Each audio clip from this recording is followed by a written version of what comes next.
مسیح یسوع میں آپ سب کی سلامتی ہو۔ میں ہوں آپ کا میزبان پادری مقبول جارج اور آپ دیکھ رہے ہیں پروگرام خدا کے لوگ۔ ناظرین، یہ بڑی خوشی کی بات ہے کہ خداوند مسیح کے اس تجسم کی حقیقت کو جاننے کے لیے اور مسیح یسوع کے تجسم اور ان کی پیدائش کے اس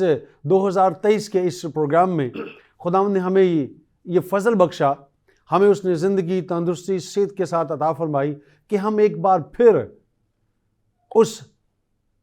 الہی ذات پر ہم سوچ سکیں، جان سکیں، سیکھ سکیں اور سمجھتے ہوئے اس پر عمل کرنے والے بن سکیں۔ کیا جب ابتدا میں ہم اس بات کو پڑھتے ہیں کہ خدا کا یہ وعدہ انسان کے ساتھ جو اس نے عورت کی نسل کے حوالے سے پیدائش کی کتاب میں کیا، وہ ہم نئے عہد نامہ میں جا کر مقدس متی رسول میں ہم اسے پورا ہوتا ہوا دیکھتے ہیں۔ اور اگر ہم عہد عتیق کی بات کریں تو عہد عتیق میں بھی بہت سی پیشن گوئیاں، بہت سی باتیں مسیح یسوع کی پیدائش کے حوالے سے، اس کے تجسم کے حوالے سے، اس کی ابدیت کے حوالے سے، اس شہزادہ کی سلامتی کے حوالے سے اور ہمیشہ رہنے کے حوالے سے بہت سی باتیں خدا کے کلام میں سے ہمیں ملتی ہیں۔ میں آج اس بات کے لیے خدا ان کا شکر بجا لاتا ہوں کہ اس نے ہمیں ایک بار پھر یہ موقع بخشا کہ ہم اس عظیم ہستی پر اس پر بات کر سکیں، سیکھ سکیں اور جان سکیں، اپنی اصلاح کے لیے، اپنی تربیت کے لیے۔ جب ہم یسایہ نبی کا صحیفہ اور اس کا 9واں باب اور اس کی 6 اور 7 آیت کو دیکھتے ہیں تو یہاں خدا کے کلام میں کچھ اس طرح سے مرقوم ہے: اس لیے ہمارے لیے ایک لڑکا تولد ہوا اور ہم کو ایک بیٹا بخشا گیا، اور سلطنت اس کے کندھے پر ہوگی، اور اس کا نام عجیب، مشیر، خدائے قادر، ابدیت کا باپ، سلامتی کا شہزادہ ہوگا، اور اس کی سلطنت کے اقبال اور سلامتی کی کچھ انتہا نہ ہوگی۔ وہ داؤد کے تخت اور اس کی مملکت پر آج سے ابد تک حکمران رہے گا، اور عدالت اور صداقت سے اسے قیام بخشے گا۔ رب الافواج کی غیوری یہ کرے گی۔ یہ وہ باتیں ہیں جو مسیح یسوع کے بارے میں کہی گئیں۔ یہ پیشن گوئی یسایہ نبی کرتا ہے۔ آئیں آج کے اس پروگرام کا باقاعدہ آغاز کرتے ہیں۔ آج کی اس نشست میں جو مسیح یسوع کی تجسم کی حقیقت کو ہم جاننے کے لیے یہاں آئے ہیں، اور یہ ایپیسوڈ میں ہم اس بات کو جانیں گے کہ تجسم کی حقیقت کیا ہے اور ابدیت جو ہے اس کے بارے میں بھی ہم خدا کے کلام میں سے جاننے کی کوشش کریں گے۔ آج ہمارے ساتھ اس نشست میں خدا کے خادم ہیں پادری جیرون خدا بخش صاحب۔ آئیں سے ملتے ہیں اور آج کے اس پروگرام کا باقاعدہ آغاز کرتے ہیں۔ پادری صاحب، آج کے اس اسپیشل ایپیسوڈ میں جو کہ کرسمس کے حوالے سے ہے، بڑے دن کے حوالے سے، مسیح یسوع کی ولادت کے حوالے سے، میں آپ کو خوش آمدید کہتا ہوں۔ پادری صاحب، آپ کا بہت بہت شکریہ کہ آپ نے اس ایک گریٹ ایونٹ پر مجھے مدعو کیا اور مجھے یہ سعادت بخشی کہ میں آپ کے ساتھ خداوند یسوع مسیح کی پیدائش اور اس کی ابدیت کو شیئر کر سکوں کلام الہی کے مطابق۔ بہت بہت شکریہ آپ کا۔ سر، اس سے پہلے کہ ہم سوالات کا سلسلہ شروع کریں، میں یہاں پر نئے عہد نامہ میں سے یوحنا رسول کی انجیل، اس کا 1 باب اور اس کی 1 آیت یہاں پر میں پڑھنا چاہوں گا۔ ابتدا میں کلام تھا اور کلام خدا کے ساتھ تھا اور کلام خدا تھا، یہی ابتدا میں خدا کے ساتھ تھا۔ اس کے ساتھ ساتھ یوحنا رسول کی انجیل، اس کا 1 باب اور اس 14 آیت کو بھی میں چاہوں گا کہ یہاں پڑھیں۔ اور کلام مجسم ہوا اور فضل اور سچائی سے معمور ہو کر ہمارے درمیان رہا، اور ہم نے اس کا ایسا جلال دیکھا جیسا باپ کے اکلوتے کا جلال۔ اب یہاں پر جو لفظ ہمیں 14 آیت میں ملتا ہے، اور کلام مجسم ہوا،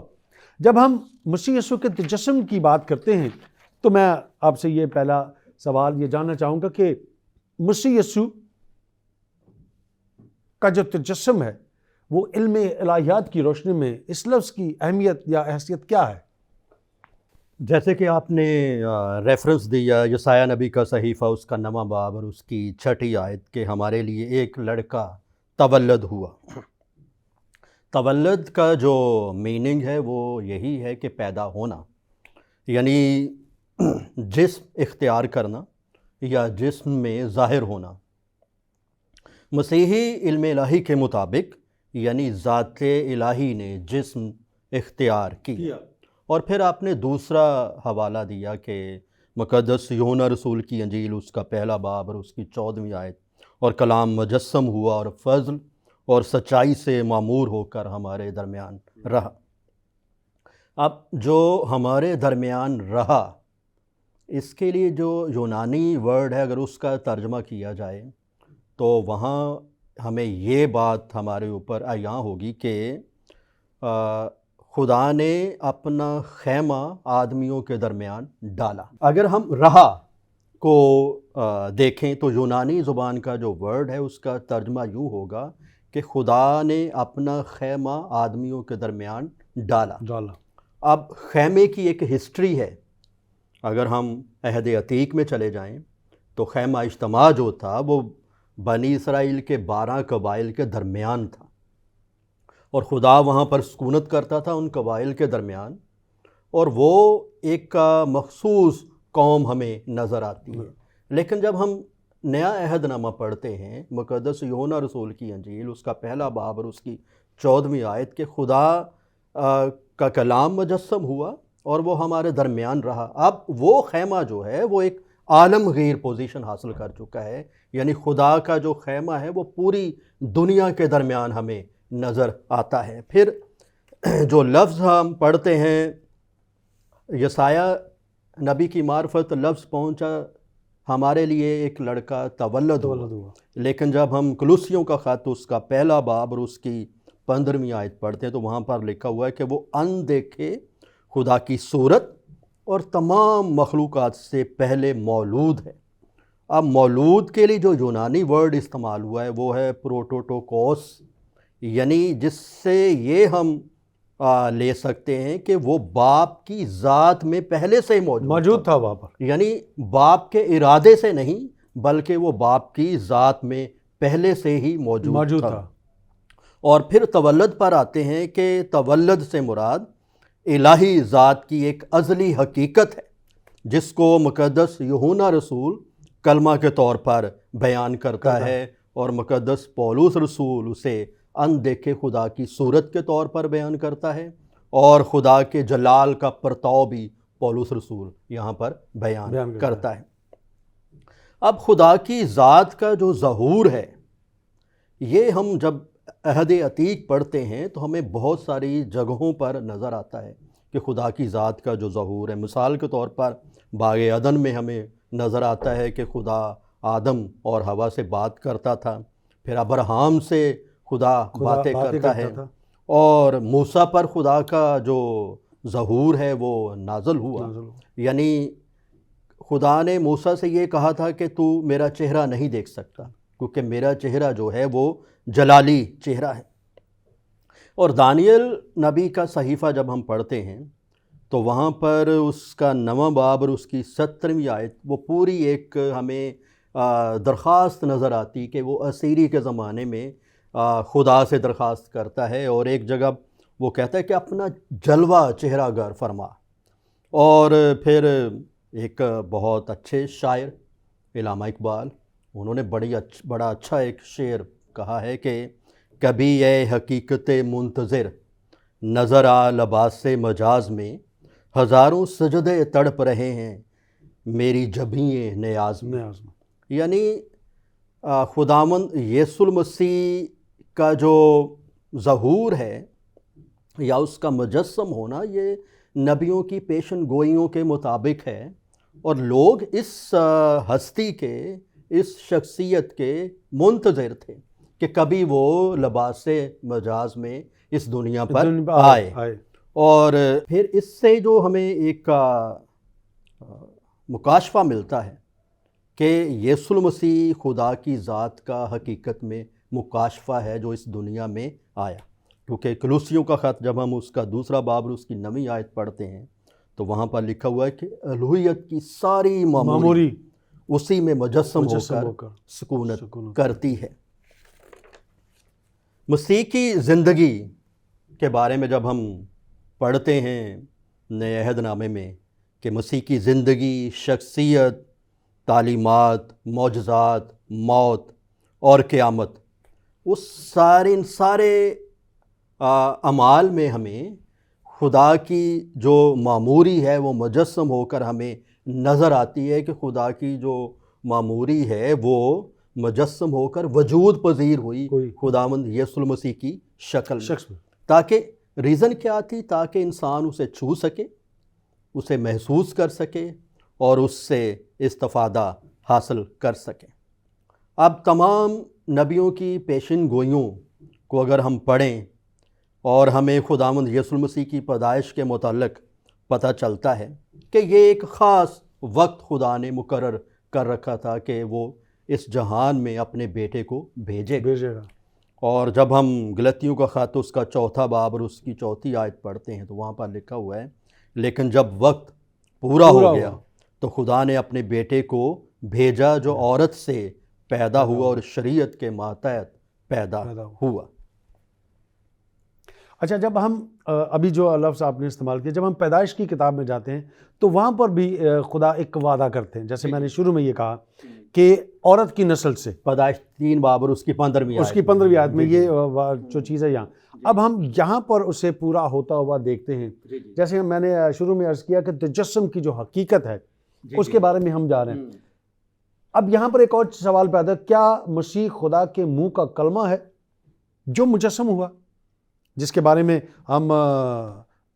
یوحنا رسول کی انجیل کے پہلے اور اس کی 14ویں آیت میں بھی دیکھتے ہیں؟ جی جب ہم مقدس یوحنا رسول کی انجیل اس کا 1 باب اور اس کی 1 آیت ہی پڑھتے ہیں تو وہاں صاف ہم پر آشکارا ہوتا ہے کہ ابتدا میں کلام تھا اور کلام خدا کے ساتھ اور کلام ہی خدا تھا اور وہی کلام مجسم ہو کر ہمارے درمیان رہا۔ یہ بات صاف طور پر ہمیں بائبل مقدس میں پڑھنے کو ملتی ہے۔ لیکن اگر ہم اس آیت کو اس کی تفسیر کی طرف جائیں یا اس کی گہرائی کی طرف جائیں تو پھر ہمیں کون سی چیزیں جو ہیں وہ ملتی ہیں اس مجسم کے حوالے سے، تجسم کے حوالے سے؟ اگر ہم مجسم اور تجسم کے حوالے سے بہت گہرائی میں جائیں تو پھر اس کے لیے بہت ضروری ہے کہ ہم اس پہ ایک اور پروگرام کریں، کیونکہ ابھی ہم جو بات کر رہے ہیں وہ صرف 2 ٹاپک پہ ہم بات کریں گے کہ خداوند یسوع المسیح کا تجسم اور تجسم کی ریزن، اور پھر ابدیت کے بارے میں ہم بات کریں گے۔ اگر ہم ریزننگ کی بات کریں تو خدا کو خود مجسم ہونے کی کیا ضرورت تھی؟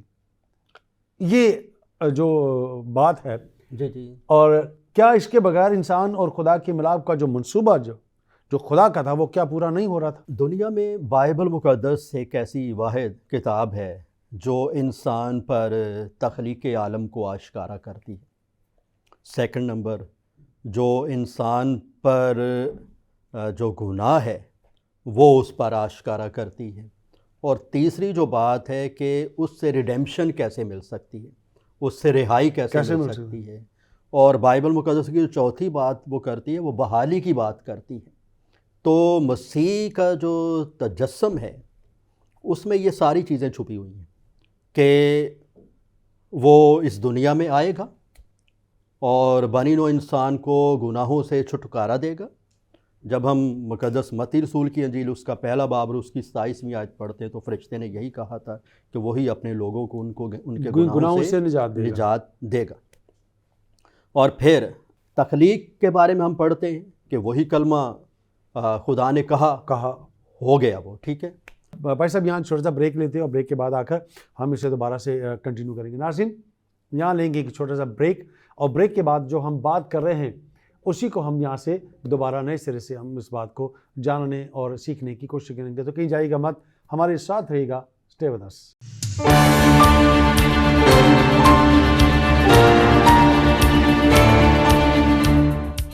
ناظرین ایک بار پھر آپ کو خوش آمدید کہتا ہوں پروگرام خدا کے لوگ میں۔ آج کا ہمارا یہ ایپیسوڈ ایک اسپیشل ایپیسوڈ مسیح یسوع کی ولادت پہ، اس کے تجسم پہ، اس کی ابدیت پہ، اور ہمارے ساتھ موجود ہیں اس وقت خدا کے خادم پادری جیرون خدا بخش صاحب۔ پادری صاحب ہم بات کر رہے تھے کچھ پوائنٹس کے اوپر بریک جانے سے پہلے، تو میں چاہوں گا کہ مسیح یسوع کے تجسم اور وہ جو ابتدائی ہم بات کریں کہ مقدس یوحنا کے مطابق یہ ابتدا میں کلام تھا، میں چاہوں گا کہ ان 4 پوائنٹس کو آپ ناظرین کے لیے اس کی وضاحت کیجیے گا۔ ایکچولی جب ہم مقدس یوحنا رسول کی انجیل پڑھتے ہیں تو جب وہ پہلی آیت میں ہی لکھتا ہے کہ ابتدا میں کلام تھا اور کلام خدا تھا اور کلام خدا کے ساتھ تھا، تو بائبل مقدس اس دنیا میں ایسی کتاب ہے جو انسان پر تخلیق عالم کو آشکارا کرتی ہے، اور دوسرے نمبر پہ وہ گناہ کو بھی آشکارا کرتی ہے، اور تیسرا جو بائبل مقدس انسان پر آشکارا کرتی ہے وہ مخلصی کا پروگرام، اور چوتھا پوائنٹ جو ہے وہ یہ ہے کہ چیزوں کو بحال کیسے کرنا ہے۔ تو یہ بائبل مقدس کے 4 ایسے پیغامات ہیں جو ہمیں خداوند یسوع المسیح کی زندگی میں نظر آتے ہیں، کہ خداوند یسوع المسیح جو خدا کا کلمہ ہے وہ خدا کے ساتھ تھا جب پوری کائنات کو تخلیق کیا گیا۔ پھر جہاں پر گناہ کی بات ہوتی ہے تو خداوند یسوع المسیح کا وجود اسی لیے ہے کہ وہ گناہوں کو مٹائے، اور پھر اسی کے تھرو ہی ہمیں مخلصی ملتی ہے خداوند یسوع المسیح کے وجود کے وسیلے سے، اور پھر ہمیں بائبل مقدس یہ بھی بتاتی ہے کہ اسی کے وسیلے سے چیزوں کو بحال کیا جاتا ہے۔ جی، اگر ہم متی رسول کی انجیل کا مطالعہ کریں تو وہاں لکھا ہے نام جب کی بات آتی ہے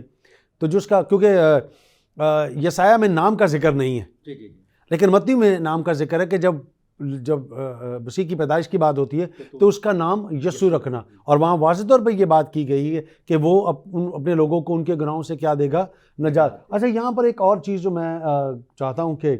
اس پر بھی ہم بات کریں۔ اکثر ایک سوال کیا جاتا ہے اور اعتراض وہ کیا جاتا ہے کہ اگر خدا مجسم ہوا تو کیا وہ محدود نہیں ہو گیا؟ آپ کیا سمجھتے ہیں کہ جب ہم کلام مقدس میں سے اس چیز کو پڑھتے ہیں تو بحیثیت مسیح ہوتے ہوئے ہم 3 خدا کی بات نہیں کرتے بلکہ ہم ایک خدا کی بات کرتے ہیں، واحد کی بات کرتے ہیں، تو اسے کس طرح سے دیکھتے ہیں آپ؟ ایکچولی اس کویسچن کا جو آنسر ہے وہ میں آپ کو اپنے عقیدے کے مطابق ہی بتاؤں گا، اور جو بائبل مقدس ہمیں سکھاتی ہے اسی کے مطابق کہ خدا کبھی بھی محدود نہیں ہو سکتا۔ اگر ہم کہیں کہ اس میں 3 خدا ہیں تو بائبل مقدس ہمیں اس بات کی تعلیم نہیں دیتی، وہ نفی کرتی ہے۔ جی، وہ اس بات کی تعلیم نہیں دیتی، کیونکہ ہم میرے عقیدے کے مطابق خدا باپ ہے، خدا بیٹا ہے، خدا روح القدس ہے، تو تینوں ایک مساوی پوزیشن میں قائم ہیں۔ اب اگر یہ کہا جائے کہ جب یسوع المسیح اس دنیا میں آئے تو خدا محدود ہو گیا، تو بائبل مقدس ہمیں یہ نہیں بتاتی، بلکہ ہم اگر ایک فارمولہ کو اپنائیں کہ 1 × 1 × 1 = 1، تو یہ ملٹیپلائی ہوتا جاتا ہے، کیونکہ خدا اپنی قدرت میں لاسانی ہے۔ اور جب ہم پیدائش کی کتاب پڑھتے ہیں تو وہ ساری چیزوں کا خالق ہے۔ خدا کے سامنے کوئی چیز امپاسبل نہیں ہے، there is nothing impossible to God۔ خدا کے لیے کوئی چیز ناممکن نہیں۔ تجسم کی بات کرتے ہیں تو وہ زمین پر بھی ہے اور آسمان پر بھی ہے، تو ایسا کوئی بائبل میں ذکر نہیں ہے کہ ہم 3 خداؤں کو مانتے۔ اچھا، جب ہم جیسے ہم نے تجسم کی بات کو کیا، جب ہم یسایہ 9 جیسے ہم نے شروع میں اس کا حوالہ بھی دیا، تو یہاں پر واضح طور پر یہ ایک آیت میں ہم دیکھتے ہیں اس کو، جب 6ٹھی آیت کو دیکھتے ہیں، اور اس کا نام عجیب، مشیر، خدائے قادر، ابدیت کا باپ، سلامتی کا شاہزادہ ہوگا۔ لفظ جب ابد کو دیکھتے ہیں یا ابدیت کو دیکھتے ہیں تو اس سے مسیح یسوع کی ذات کے ساتھ جب ہم اسے لگاتے ہیں کہ وہ ابد تک رہے گا، ہمیشہ کی بات ہوتی ہے، تو کس طرح سے دیکھتے ہیں آپ اس یسایہ نبی کے اس صحیفے کے ان آیات کو؟ پادری صاحب، آپ نے جو پہلے کویسچن کیا تھا کہ تجسم کی ضرورت کیوں پڑی، تو یہ بہت ہی اہم کویسچن ہے۔ آج چونکہ ہم تھوڑے دنوں کے بعد کرسمس کو سیلیبریٹ کرنے والے ہیں سب، تو یہ اس چیز کو انڈرسٹینڈ کرنا بہت ضروری ہے۔ اب بائبل مقدس جب ہم پیدائش کی کتاب پڑھتے ہیں تو وہاں پر اس کا پہلا باب اور اس کی 27ویں آیت میں ہی یہ لکھا ہے کہ خدا نے انسان کو پیدا کیا اپنی شبیہ پر اور اپنی صورت پر۔ اب شبیہ اور صورت کو ہم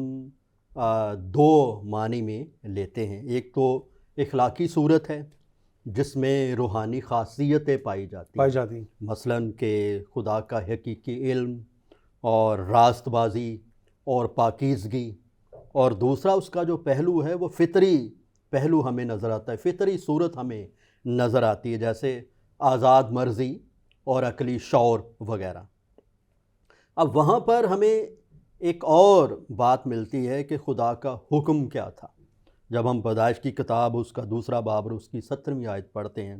تو وہاں پر خدا نے آدم اور حوا کو یہ حکم دیا تھا کہ نیک و بد کی پہچان کے درخت کا پھل کبھی نہ کھانا.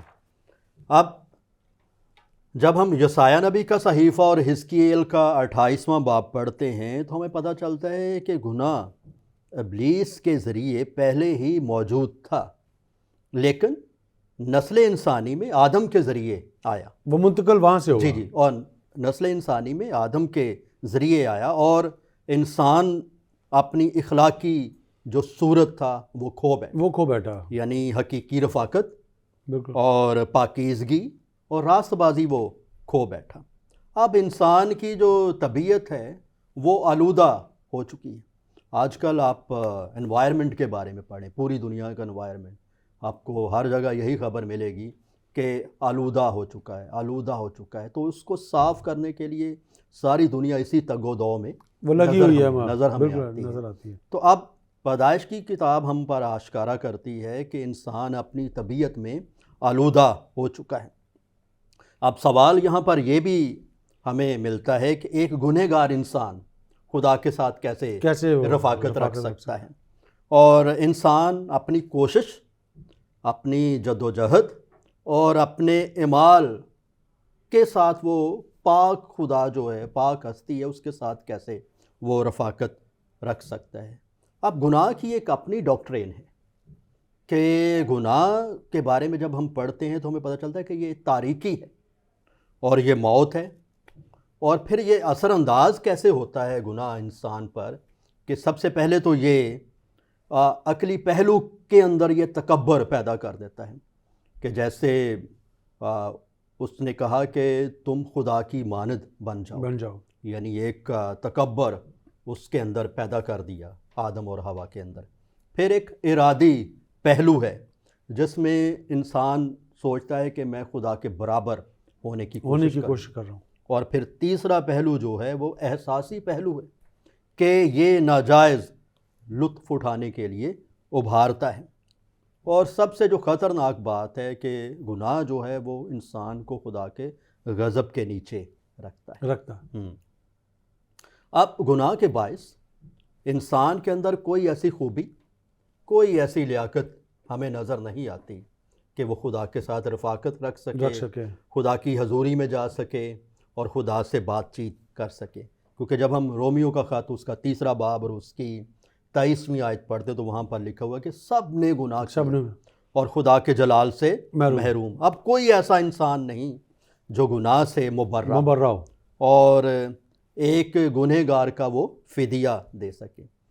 پہلا آدم جو ہے وہ ہلاکت کا سبب نظر آتا ہے ہمیں، لیکن جو دوسرا آدم ہے جسے خداوند یسوع المسیح کہا گیا ہے وہ ہمیشہ کی زندگی کا سبب ہمیں نظر آتا. اور اسی لیے مقدس یوحنا رسول اپنی انجیل میں اس کا 3 باب اور اس کی 16ویں آیت میں لکھتا ہے کہ خدا نے دنیا سے ایسی محبت رکھی کہ اس نے اپنا اکلوتا بیٹا بخش دیا تاکہ جو کوئی اس پر ایمان لائے ہلاک نہ ہو بلکہ ہمیشہ کی زندگی پائے. تو یہاں پر ہمیں جو تجسم کا جو راز ہے یا اس کی حقیقت ہے وہ ہمیں نظر آتی ہے کہ خدا اپنی رفاقت کو بحال کرنا چاہتا ہے خداوند یسوع المسیح کے وسیلے سے. اس لیے یہ تجسم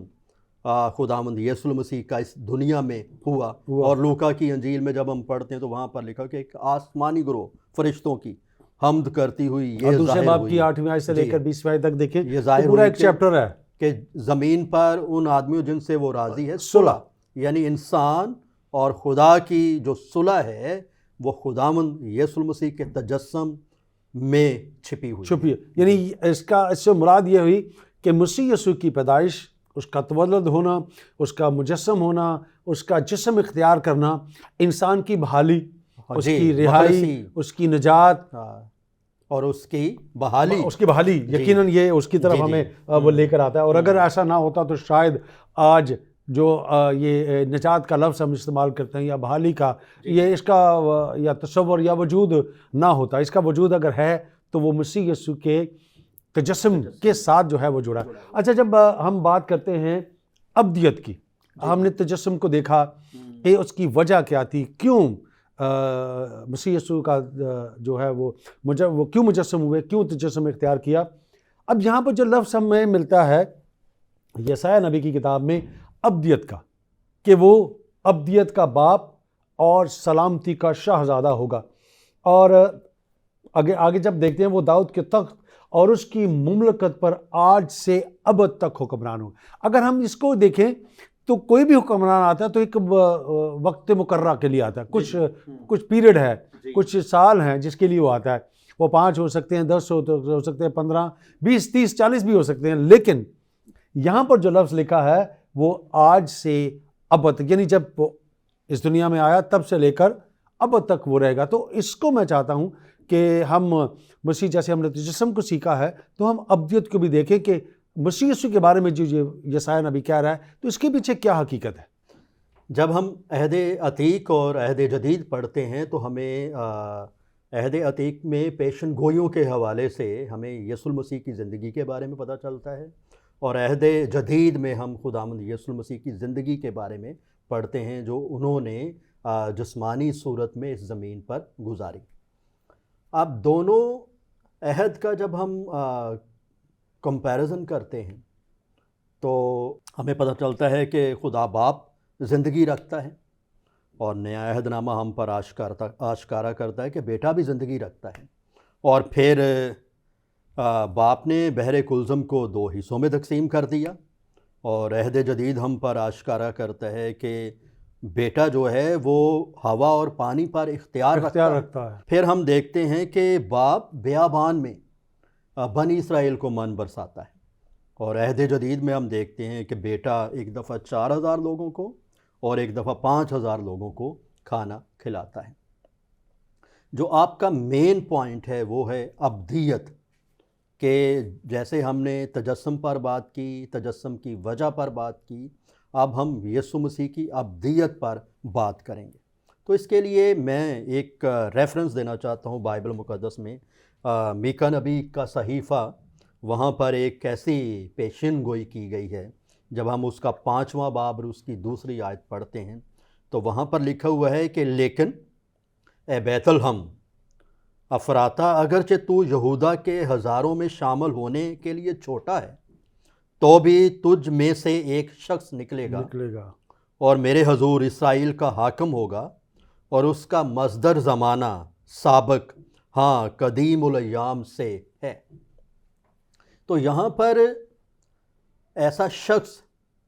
جو بیت الحم سے نکلے گا,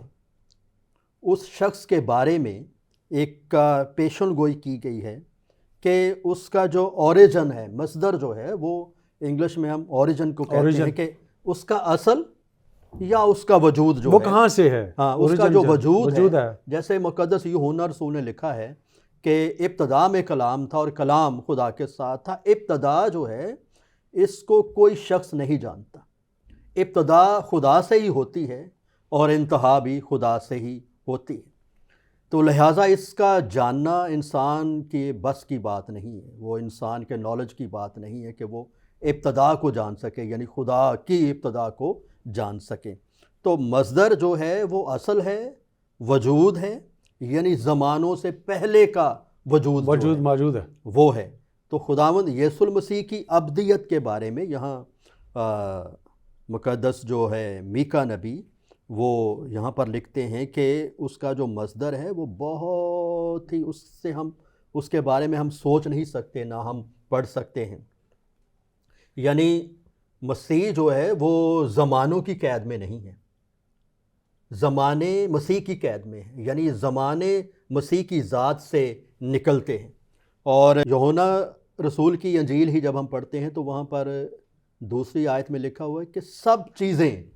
اس کے وسیلہ سے پیدا ہوئیں اور اس کے لیے ہی پیدا ہوئی ہیں. تو آج اگر ہم کلیسیا کی موجودگی یا اس کا برقرار رہنا اس زمین پر ظلم و ستم سہنے کے باوجود بھی, تو ہمیں پتہ چلتا ہے کہ یسوع مسیح کی جو 2 انفرادی پوزیشنز ہیں وہ کہ ایک یسوع مسیح کی الوہیت اور دوسرا مردوں میں سے جی اٹھنا، اسی پر ہی کلیسیا آج ہمیں قائم نظر آتی ہے۔ اور اگر یسوع مسیح کی الوہیت میں کوئی فرق ہوتا یا یسوع مسیح مردوں میں جی نہ اٹھتا تو آج ہمیں کلیسیا نظر نہ آتی اس زمین۔ سر یہاں بریک لیں گے، اور بریک کے بعد میں چاہوں گا کہ جو 4 خصوصیات ہیں یسایہ نبی کے صحیفہ کے مطابق، میں چاہوں گا کہ ان پر بھی ہم اس میں آگے چل کے بات کریں، تاکہ پر اس میں ہم ابدیت کے بارے میں بھی بات ہو جائے گی، وہ خدا کا مشیر ہے اس کے بارے میں بھی،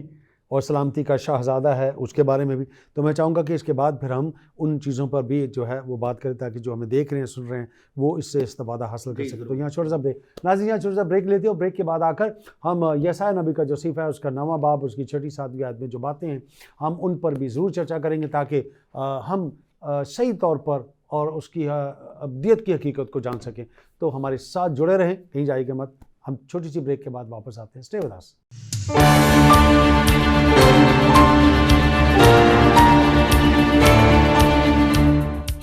ناظرین ایک بار پھر آپ کو خوش آمدید کہتا ہوں پروگرام خدا کے لوگ میں۔ ہم بات کر رہے ہیں مسیح یسوع کے تجسم اور ابدیت پر۔ بریک میں جانے سے پہلے ہم بات کر رہے تھے یسایہ نبی کے صحیفے کے مطابق۔ پادری صاحب میں یہ بات پوچھنا چاہتا ہوں کہ جب ہم یسایہ نبی کا صحیفہ پڑھتے ہیں تو اس صحیفہ میں یسایہ نبی جس بیٹے کا ذکر کر رہا ہے اس کے نام کی 4 خصوصیات کے بارے میں وہ یہاں پر بیان کرتا ہے۔ پہلی بات وہ کہتا ہے کہ وہ عجیب مشیر ہے، خدا قادر ہے، وہ ابدیت کا باپ ہے اور سلامتی کا شاہزادہ ہے۔ میں چاہوں گا کہ یہ چاروں جو چیزیں ہیں جو مسیح یسوع کی ذات کے ساتھ یسایہ نبی جو ہے وہ اس کو بیان کر رہا ہے، میں چاہوں گا کہ ہم تھوڑا ان چاروں پر تھوڑا سا غور و خوض کریں اور اسے جاننے کی کوشش کریں کہ یہ جو خصوصیات کا ذکر وہ مسیح یسوع کی ذات کے ساتھ کر رہا ہے اس کی حقیقت کیا ہے۔ پادری صاحب یہ بہت ہی ویلڈ آپ نے کویسچن کیا ہے کہ خداوند یسوع المسیح کی چاروں خصوصیات جو ہیں، جب ہم اناجیل کا مطالعہ کرتے ہیں، خطوط کا مطالعہ کرتے ہیں اور بائبل مقدس کی جو آخری کتاب مکاشفہ اس کا مطالعہ کرتے ہیں، تو ہمیں یہ چاروں خصوصیات خداوند یسوع المسیح کی زندگی میں ملتی ہیں کہ وہ عجیب مشیر، خدائے قادر، ابدیت کا باپ، سلامتی کا شاہزادہ ہوگا۔ تو عجیب مشیر یعنی ایک ایسا مشیر جو بلا معاوضہ لوگوں کے مسائل حل کرتا ہے۔ اگر ایک اس واقعے کو ہم پڑھیں جب ایک گنہگار عورت کو خداوند یسوع المسیح کے سامنے لے آتے ہیں اور وہ عین فعل پر پکڑی جاتی ہے، تو خداوند یسوع المسیح اس کے مقدمے کو بہت اچھے طریقے سے حل کرتے ہیں کہ انہوں نے کہا کہ سب سے پہلے پتھر وہ مارے جس نے کبھی کوئی گناہ نہیں کیا۔ تو آپ دیکھیں کہ کس طرح وہ خاموشی سے لوگ جو بھڑکے ہوئے تھے، جو پرتشدد لوگ تھے، جو سنسار کرنا چاہتے تھے، لیکن وہ خاموشی سے چلے جاتے ہیں۔ تو خداوند یسوع المسیح نے اس مقدمے کو بہت اچھے طریقے سے وہاں پر ہمیں حل کرتے ہوئے وہ نظر آتے ہیں۔ دوسری بات، جب ہم یوحنا کی انجیل ہی پڑھتے ہیں تو جب وہ کانہ گلیل میں جاتے ہیں اور وہاں پر مے جو ہے وہ ختم ہو جاتی ہے، تو اس مسئلے کو بھی خداوند یسوع المسیح بہت اچھے طریقے سے حل کرتے ہیں۔ اور دوسری خوبی جو ہے کہ وہ خدائے قادر، تو اناجیل میں ہمیں خداوند یسوع المسیح کی قدرت نظر آتی ہے کہ وہ کس طرح مردوں کو زندہ کرتے ہیں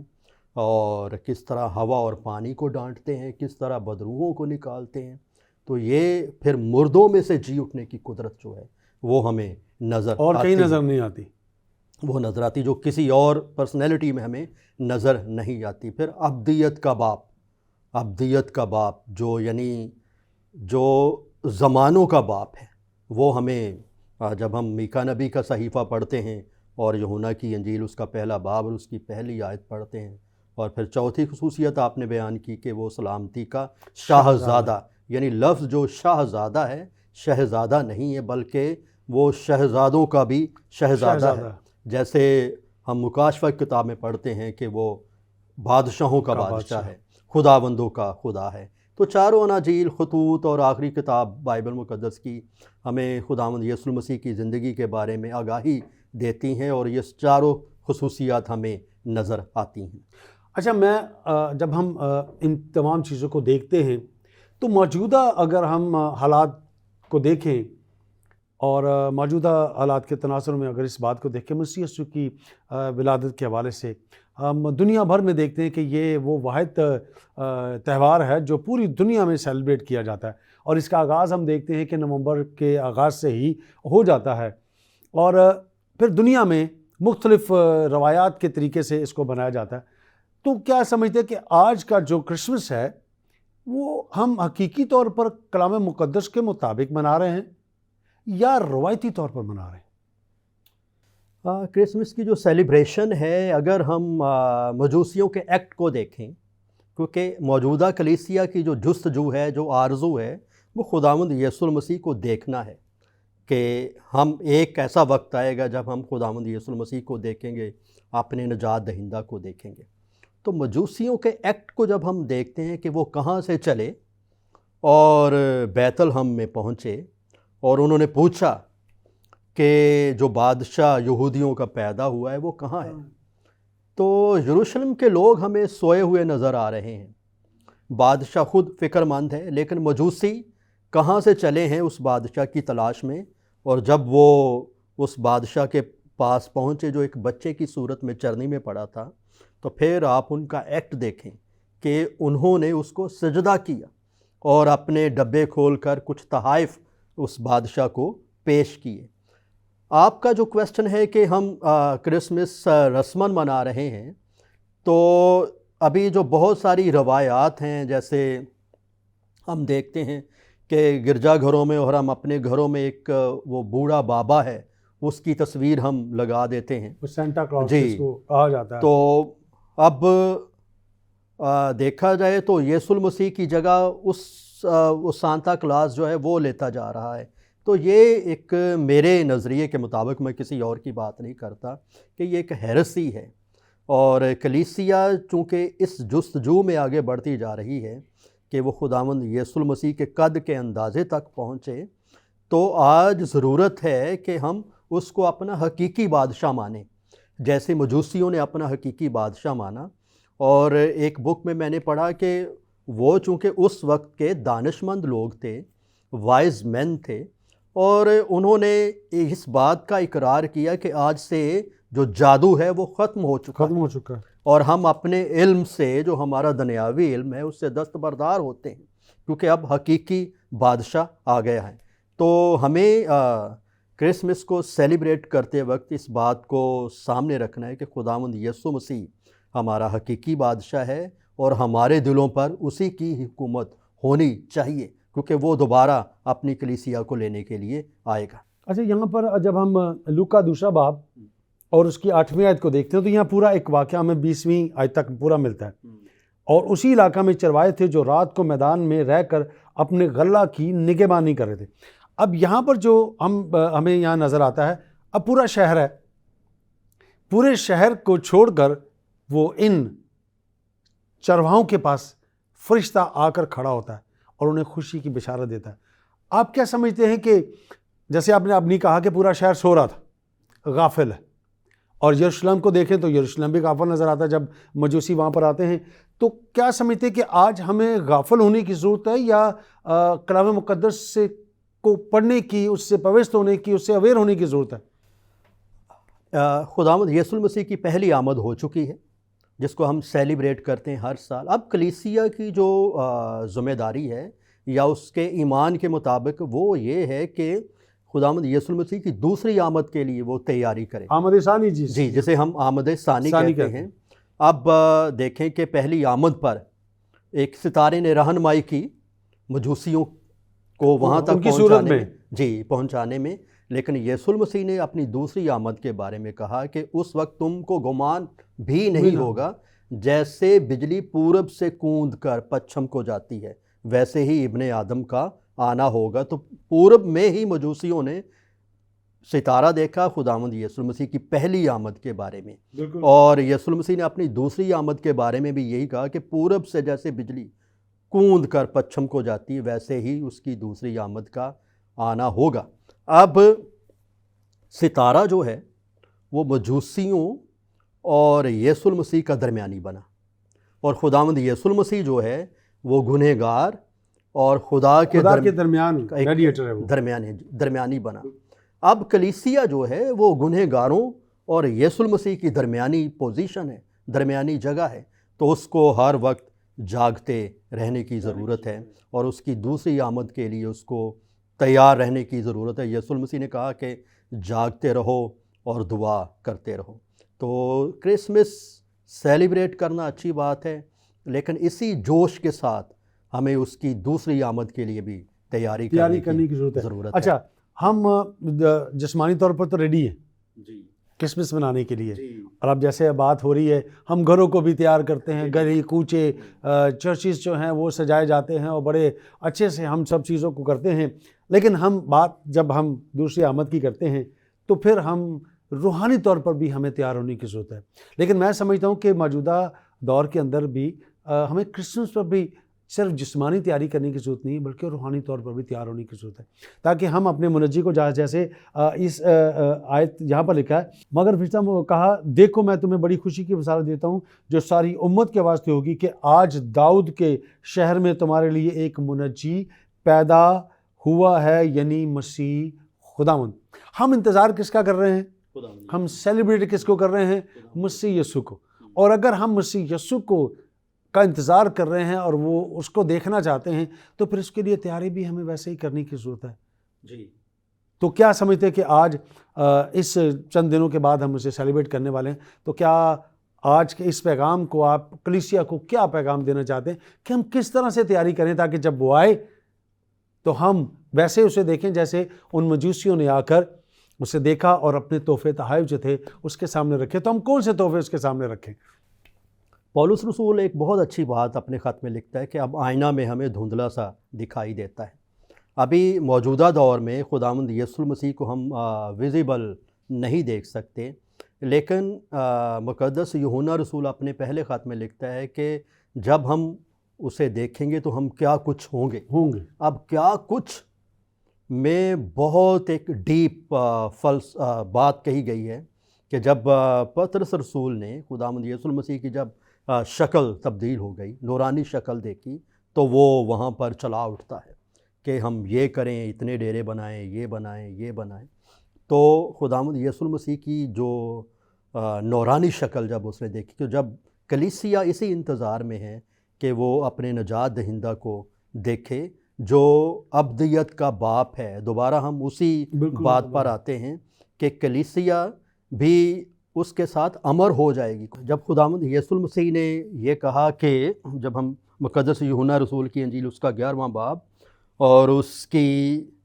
25ویں آیت پڑھتے تو وہاں پر لکھا ہوا ہے کہ یسوع نے اس سے کہا قیامت اور زندگی تو میں ہوں، جو مجھ پر ایمان لاتا ہے گو وہ مر جائے تو بھی زندہ رہے گا، اور جو کوئی زندہ ہے اور مجھ پر ایمان لاتا ہے وہ ابد تک کبھی نہ مرے گا۔ اور یہاں پر پھر ابدیت کی بات آتی ہے کہ خداوند یسوع المسیح پر جو شخص ایمان لے آتا ہے وہ ابدیت میں داخل ہو جاتا ہے۔ اور جب ہم مکاشفہ کی کتاب میں دوبارہ آ جاتے ہیں تو یسوع المسیح نے اپنے لیے 3 ایسے جملے کہے کہ جب ہم اس پر غور کرتے ہیں تو کلیسیا کی خوشی کی انتہا نہیں رہے گی۔ یسوع المسیح نے پہلا جو کہا کہ میں الفا اور اومیگا ہوں، یعنی اس سے مراد کہ الفا جو ہے وہ یونانی زبان کا پہلا حرف ہے اور اومیگا آخری حرف ہے۔ تو اس سے مراد یہ ہے کہ خداوند یسوع المسیح کل علم حکمت کا منبع ہے۔ اور پھر یسایہ میں جو 11ویں باب میں لکھا ہوا ہے کہ 7 روحوں کا ذکر آتا ہے، کاملیت کا ہمیں عدد نظر آتا ہے۔ پھر یسوع نے کہا کہ اول اور آخر میں ہوں۔ تو یہ زمانوں کے لحاظ سے ایک اصطلاح ہے، یعنی مسیح خداوند وقت کے تغیر و تبدل سے بالکل بالا تر ہے۔ اور تیسری بات جو ہے کہ یسوع المسیح نے کہا کہ ابتدا اور انتہا میں ہوں، یعنی تخلیق کا آغاز خداوند یسوع المسیح سے ہے اور تخلیق کا جو اینڈ ہے وہ بھی خداوند یسوع المسیح سے ہے۔ اور پھر سب سے بڑی بات کہ دیکھ میں جلد آنے والا ہوں، یہ اس کی ابدیت کی طرف ہمیں ایک واضح ثبوت ملتا ہے کہ وہ دنیا کی تخلیق سے پہلے تھا اور پھر اینڈ تک رہے گا، اور پھر اس نے جو وعدہ کیا کہ دیکھ میں جلد آنے والا ہوں، تو وہ یہ ابدیت کی طرف بہترین ہمیں بھائی صاحب بہت بہت شکریہ، تھینک یو ویری مچ آج کے اس اسپیشل ایپیسوڈ کے لیے، اور ہم نے تجسم کو بھی اور ابدیت کو بھی اور مسیح یسوع کی ذات سے جو خصوصیات ہیں ان پر بھی ہم نے بات کی، تو بہت بہت شکریہ. اور میری طرف سے، میرے خاندان کی طرف سے اور میری پوری گواہی ٹیم کی طرف سے آپ کو کرسمس کی ڈھیروں خوشیاں مبارک ہوں، اور تھینک یو ویری مچ. میری طرف سے بھی، میرے خاندان کی طرف سے آپ کو، گواہی ٹیلی ویژن کی ٹیم کو اور دیکھنے والوں کو کرسمس مبارک. Thank you ji, thank you very much. ناظرین، آج کے اس ایپیسوڈ کو آپ نے دیکھا اور آپ نے سنا، مسیح یسوع کے تجسم کی حقیقت کو جانا کہ کیا وجہ تھی، کیوں مسیح یسوع اس دنیا میں ایک جسم کو اختیار کر آئے. ہم نے اس بات کو بھی جانا کہ جب مسیح یسوع کی پیدائش کی بات ہوتی ہے تو مقدسہ مریم سے کیا کہا جاتا ہے، اور جب نام کی بات آتی ہے تو بھی کیا بات کی جاتی ہے. ناظرین، ہم کرسمس کی حقیقت کو جانیں، مسیح یسوع کی ولادت کو جانیں، اس کے پیدا ہونے کی حقیقت کو سمجھیں. وہ مجھے اور آپ کو رہائی دینے کے لیے، مخلصی دینے کے لیے، ہماری بحالی کے لیے آیا ہے، اور ہم اسے روایتی طور پر نہیں بلکہ کلام مقدس کے مطابق اسے اپنائیں، تاکہ ہم اس کرسمس کی حقیقت کو، اس بڑے دن کی حقیقت کو جان سکیں. اس کے ساتھ آپ سے اجازت چاہوں گا. میری طرف سے، میری پوری ٹیم کی طرف سے، میرے خاندان کی طرف سے آپ تمام دیکھنے اور سننے والوں کو کرسمس کی ڈھیروں خوشیاں مبارک ہو. خداوند آپ سب کے ساتھ ہو. پھر آپ سے ملاقات کریں گے ایک نئے ایپیسوڈ اور نئے مہمان کے ساتھ. تب تک اپنا خیال رکھیں، اور جو توڑے خداوند نے آپ کو دیے ہیں وہ اس کے جلال کے لیے استعمال کرتے رہیں. خداوند آپ سب کو برکت دے.